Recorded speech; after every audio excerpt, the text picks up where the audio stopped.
Thank you, Mr. Chair. I will, 3 points I want to make, and I will try to be brief. I know we have business on today's agenda to get to.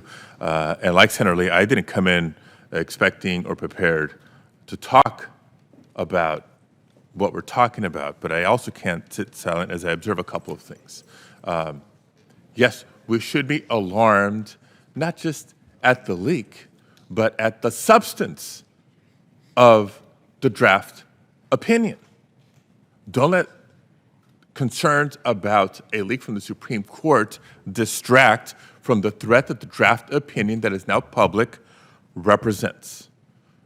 Roe v. Wade has been considered a matter of settled law for nearly 50 years. The vast majority of Americans agree with Roe v. Wade. And so the draft opinion that was unveiled, that it turns the potential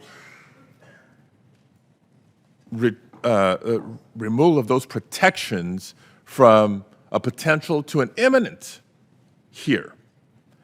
And regardless of what your thoughts are on a woman's right to choose, and I support a woman's right to choose, I will fight to protect a woman's right to choose what happens to her own body. Regardless of your thoughts on that matter, the rationale used in this draft opinion to take back the protections afforded by Roe v. Wade call into question so many other rights and so many other areas of what has been considered settled law, whether it's interracial marriage, access to contraception, or so many other fundamental rights. So it is alarming, colleagues. It is alarming. Don't be distracted on the dynamics of the leak.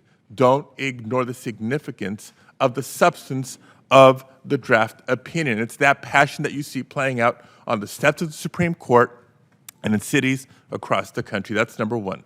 Number two, Senator Lee just spoke pretty passionately and eloquently. Senator Cornyn spoke earlier about the need to denounce threatening language that is out there now, publicly, through the press, online, targeting Supreme Court justices and their families. I agree. But to what Senator Durbin said a minute ago, threatening language showing up in people's homes, the implicit threat of violence has to be denounced in all its forms. There's members of Congress that have been subjected to that, members of the Senate that have been subjected to that, secretaries of state in recent years, state and local elections officials that have been subjected to that. If it's wrong when it's targeting a Supreme Court justice, it's wrong when it's targeting elections officials and so many other public servants across the land. And if you're going to denounce it consistently. And lastly, if we're going there, and clearly we are this morning, we also have to denounce things like conspiracy theories that Democrats are on the verge of expanding the Supreme Court to rush and seat recently confirmed Judge Ketanji Brown Jackson, soon to be Justice Ketanji Brown Jackson, so that we can protect Roe v. Wade. Stop with the conspiracy theories, please. Thank you, Mr. Chair.